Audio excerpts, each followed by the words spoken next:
ഏതാ? ഇതോ? അതാരാ പൊന്നിന്റെ? മോന്റെ ആന്റി ആണോ? ഏതാ കാണിച്ചേ? അതാണോ മോന്റെ ടീച്ചറോ? പൊന്നിന്റെ ടീച്ചറാണോ ഇത്? പുഷ്പ ടീച്ചർ. എന്താ? പുഷ്പ ടീച്ചർ. ഇവിടെ നോക്കിക്കേ, ടീച്ചറിന്റെ പേരെന്തുവാ? പുഷ്പ ടീച്ചർ. ഇഷ്ടമാണോ മോൻ ആന്റിയെ? ഇഷ്ടമാണോ? വേറെ ഏത് ആന്റിയൊക്കെ അറിയാം? വെച്ചേ, ഫോട്ടോ നേരെ വെച്ചേ. വേറെ ഏതൊക്കെ ആന്റിമാരെ അറിയാം? പിന്നെ ആരെ അറിയാം? ഈ ടീച്ചർമാരെ നോക്കിക്കേ ഇതിനകത്ത്. ഇതിന്റെ ഇതാരാ?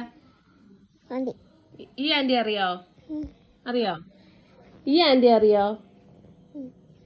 ഈ ആന്റി അറിയത്തില്ല. ഈ ടീച്ചറിനെ അറിയത്തില്ല.